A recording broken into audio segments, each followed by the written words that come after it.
días y buenas tardes. ¿Está en control Dios de los eventos de la historia? ¿Está Dios en control de los líderes políticos de este mundo? Esas son las dos preguntas que queremos tener en mente durante la lectura de Esther, porque en Esther, como mencionamos, no se habla de Dios, ni se usa la palabra para Dios. Sin embargo, yo quiero que al leer la historia de Esther, no se te olvide que Dios está en control de los eventos de la historia y de los eventos que vamos a leer aquí en el libro de Esther. Y que Dios está en control de los líderes políticos. Y en un momento, después de orar, vamos a mencionar algunos versículos que la Biblia nos dice que comprueban que Dios está en control de los líderes políticos y de los eventos de la historia. Oremos. Señor, que tu Espíritu Santo dirija nuestro tiempo hoy. Y aunque vamos a hacer algo tan simple, el de leer 2 capítulos de Esther y los primeros 5 versículos del capítulo 3, que en esta lectura siempre tengamos en mente que tú estás obrando y que en este caso, en Esther, es la historia de cómo tú protegiste a tu pueblo que todavía vivía en Persia y en Media. Así que pedimos, Padre, que tu Espíritu Santo nos enseñe esa lección clara, que tú eres el Dios soberano y que nuestras vidas están en tus manos y que podemos tener esa confianza de que el Dios nuestro es el Dios todopoderoso, el Creador, el Dios eterno, el Dios que está en control de la historia y de todo lo que ocurre en esta tierra. Muchas gracias, Padre, porque podemos confiar en ti. En el nombre de Cristo. Amén.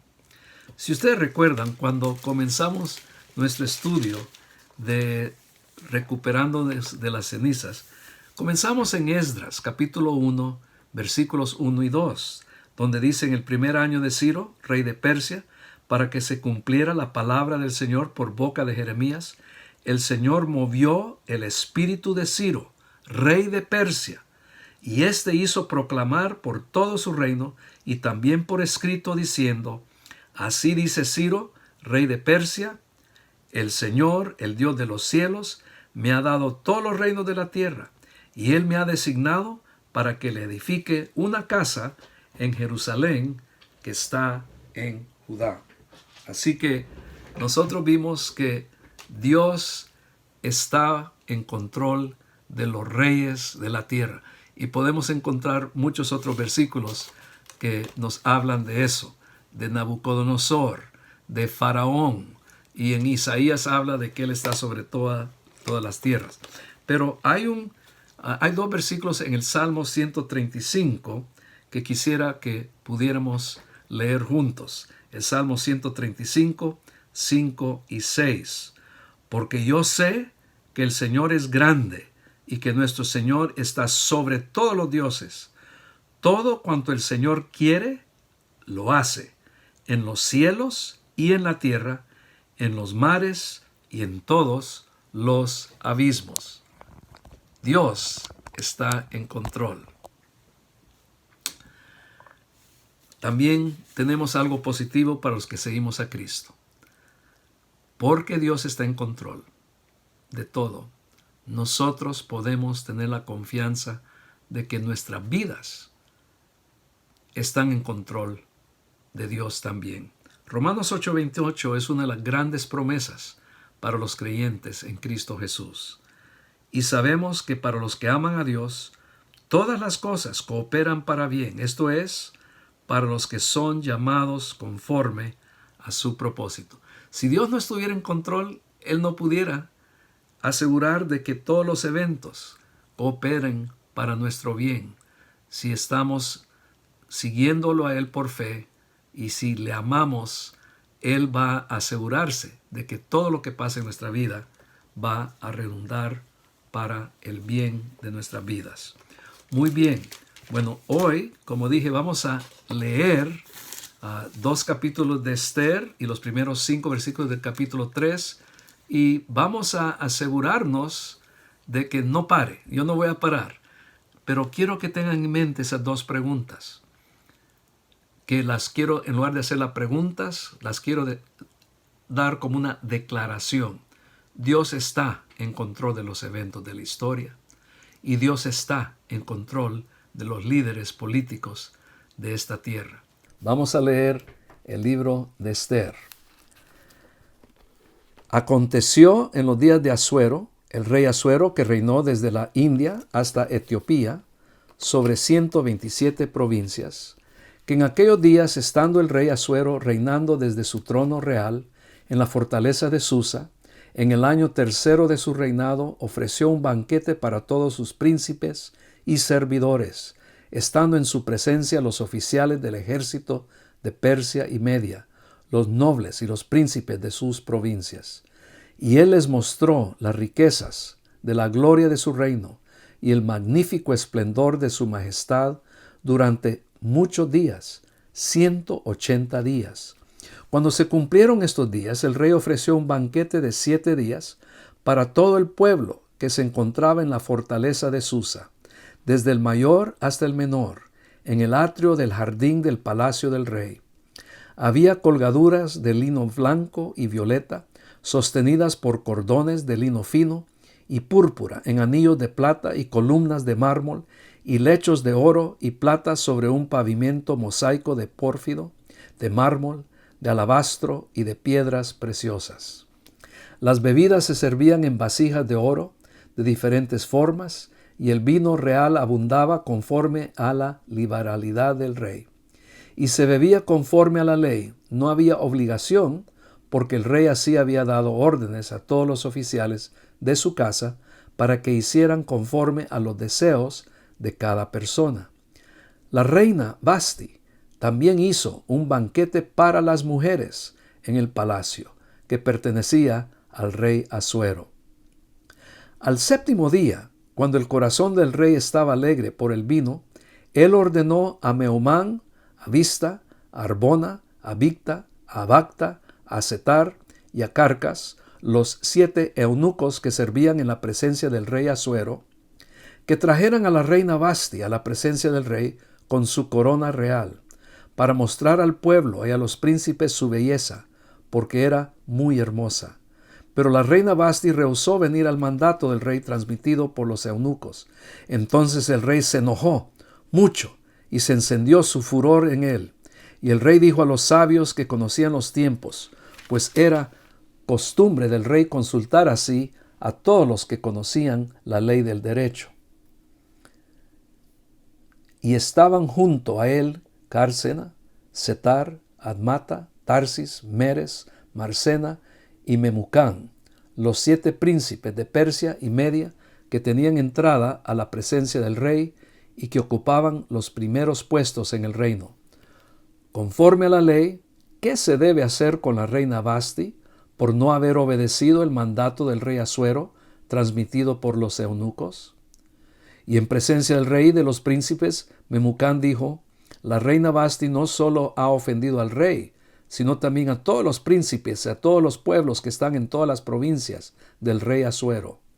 Porque la conducta de la reina llegará a conocerse por todas las mujeres, y hará que ellas miren con desdén a sus maridos y digan: el rey Asuero ordenó que la reina Vasti fuera llevada a su presencia, pero ella no fue.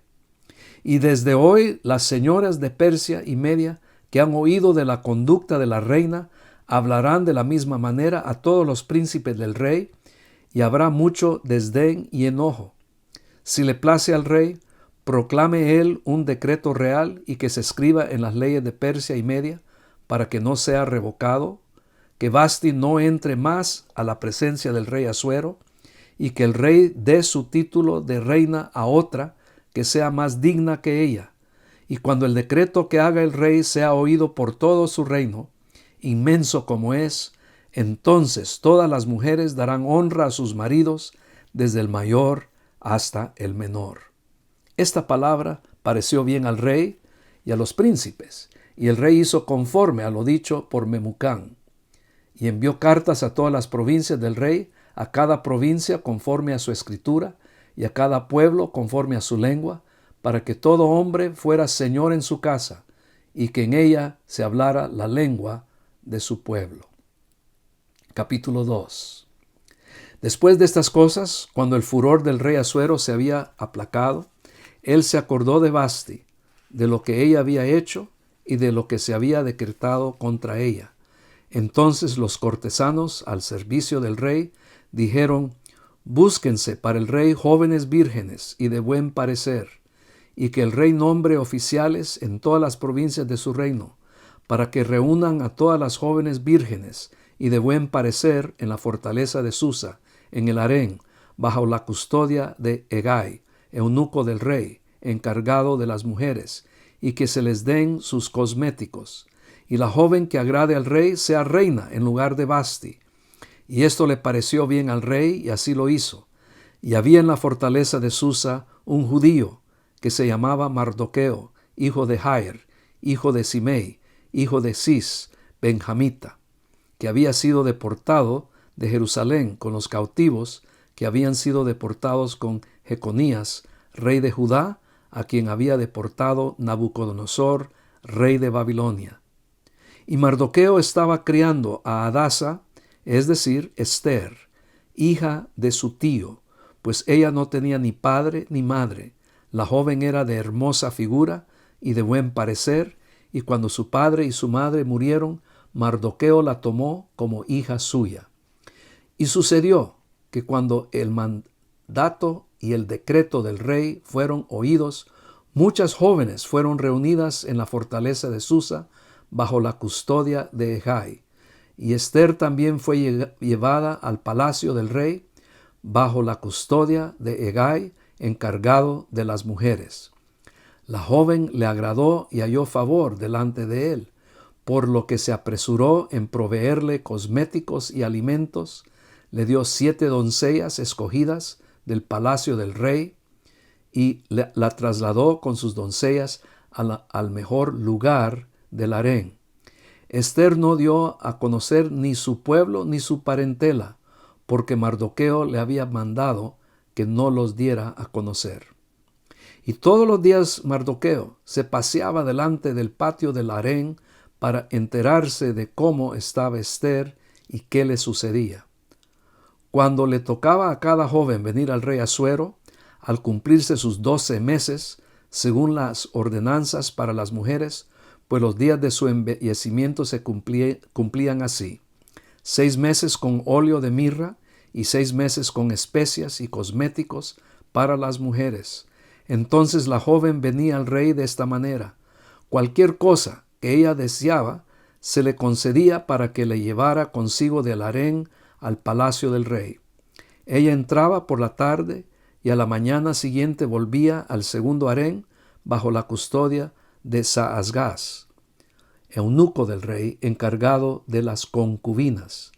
Ella no iba otra vez al rey, al menos que el rey se complaciera en ella y fuera llamada por nombre.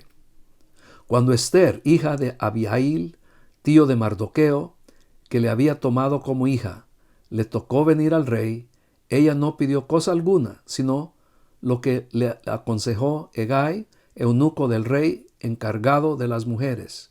Y Ester hallaba favor ante los ojos de cuantos la veían. Ester fue llevada al rey Asuero a su palacio real el mes 10, que es el mes Tebet, en el año 7 de su reinado.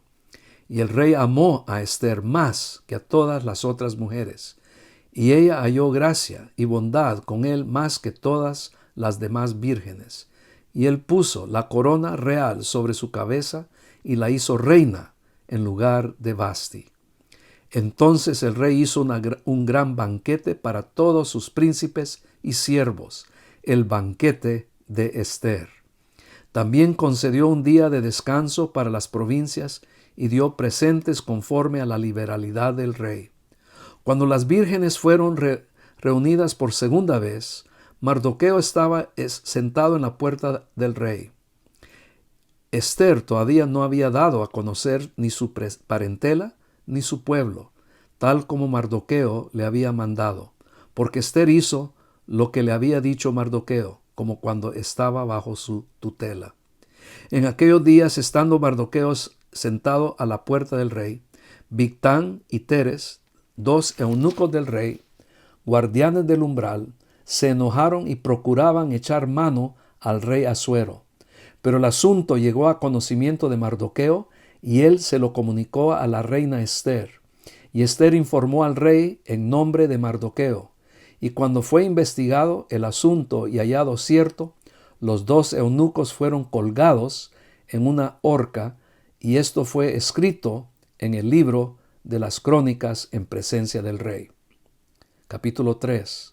Después de esto, el rey Asuero engrandeció a Amán, hijo de Amedata, Agageo, y lo ensalzó y estableció su autoridad sobre todos los príncipes que estaban con él.